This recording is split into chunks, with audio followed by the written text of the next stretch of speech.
Invité de l'émission, le gouvernement vous écoute, de ce mercredi 4 octobre 2023 chez nos confrères de la RTG en synchronisation avec les radios rurales de Guinée, le ministre des Transports, Félix Lama, à la tête de ce département depuis le 21 novembre 2022, a profité de l'occasion pour passer au peigne fin les réalités de ce secteur aussi important.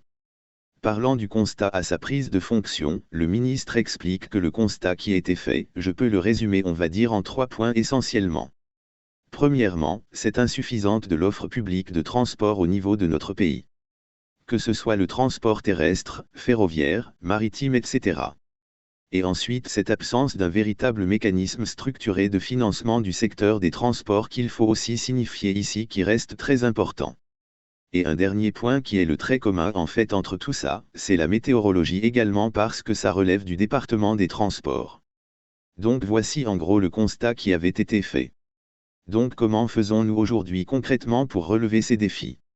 S'interroge le ministre avant d'aller plus loin dans ces termes, dans le sous-secteur terrestre, qu'est-ce qui se passe concrètement?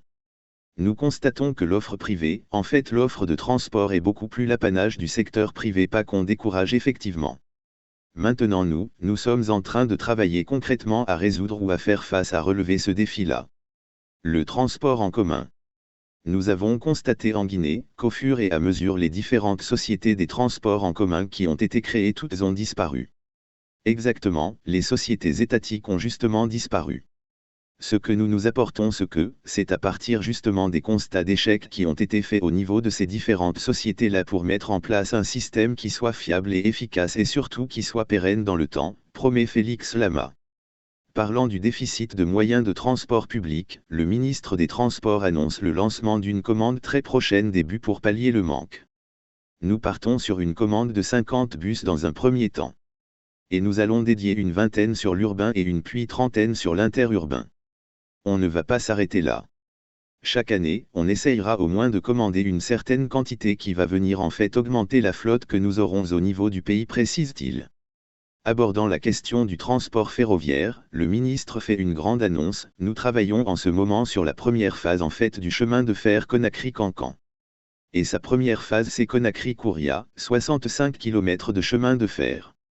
Au moment où je vous parle les études de pré-faisabilité justement de ce premier tronçon sont complètement terminées.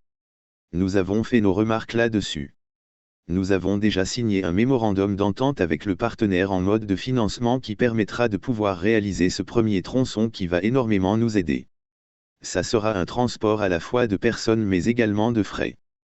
Parce que nous avons le port autonome de Conakry. Et vous savez un peu la congestion que nous avons sur la ville de Conakry. Ce qui permettrait en fait de prendre les passagers jusqu'en dehors de Conakry. Et ce qui permettrait aussi de prendre du fret à partir du port autonome et de pouvoir les acheminer jusqu'au centre logistique que nous voulons réaliser au niveau de Kouria. Entre autres questions, le volet sur le transport aérien, maritime ou fluvial, ou encore l'accès lié au permis de conduire et carte grise a été aussi abordé.